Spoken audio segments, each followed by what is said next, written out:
This is the topic if in Excel. If is useful for us because we may make decisions. For example, what if tomorrow's weather is cold? Well, in that case, I want to have a cake for dessert. Otherwise, I want to have an ice cream. Let's do it in Excel. Over here, I have the information about the weather. If works this way, we need to give 3 different instructions, and we need to translate our question to Excel language.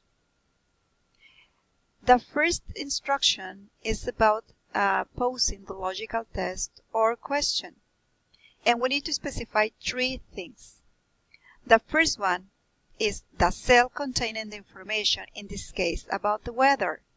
Then the comparison operator, that means is, in this case equal, and the data, in this case cold. So my question about today's weather is cold would be like this. What cell in my table contains the information about the weather? Well, it happens to be this one, which is called D3. So D3. And the comparison operator, meaning exactly and only cold, is equal. And the data to compare to is just the word cold. Now, and when we use a word or a letter, we need to enclose it in parentheses for Excel because it's language. So, quotations, cold, quotations. What happens if turns out that the information on cell D3 is cold? Then I want a cake. Since it's a word, I enclose it in parentheses. If not, then I want to have an ice cream. That's it. Because this is my answer, remember, according to what I want. Now,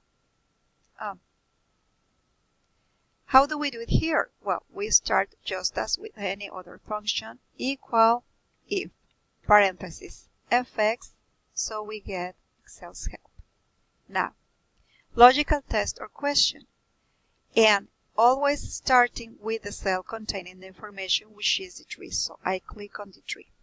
Then the comparison operator that turns out to be equal. And the data to compare to, which is the word cold, enclosed in parentheses because it's Excel's language. What should I do if it's true? I want a cake, so cake.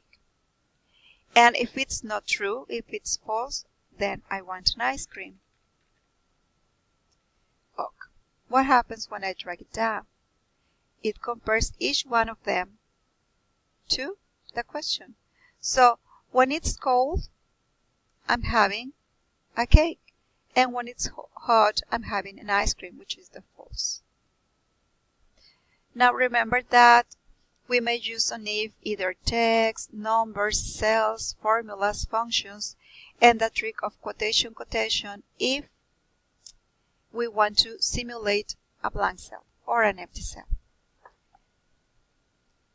Another example, we have this information about this school, and the first question is about showing the word approved or fail depending on the final grade, this one of the student. If the student passed, then it should say approved.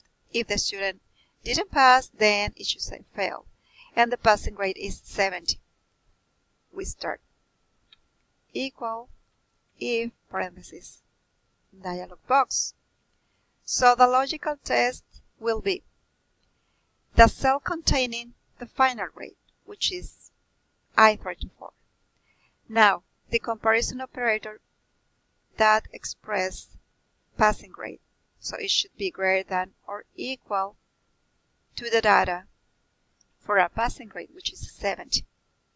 Now, if it's true, we want to show the word approved. If it's false, then we want to show the word failed. When we drag it down, these 3 students approved, but this one failed, so it works. The following question is asking us to ask if the evaluation 1 on column A is a passing grade, and remember passing grade is 70, then we're gonna give 5 extra points to the final grade here. Otherwise, the final grade remains the same. No adding points. Let's do it. So, equals if parentheses fx. Remember, we always start with the cell containing the information we want to ask for. In this case, E34. If it's a passing grade, meaning greater than or equal to 70, if it's true, now the new final grade would be the old final grade plus the 5 extra points. But if the student didn't pass evaluation 1, then he or she keeps the same grade. Let's check what Excel did. So if evaluation, in this case the student failed, so the final grade remains the same. But this student passed the evaluation 1, so now it's his or her final grade is the 84 final plus the 5 extra points, meaning 89. And these are some examples of our function if.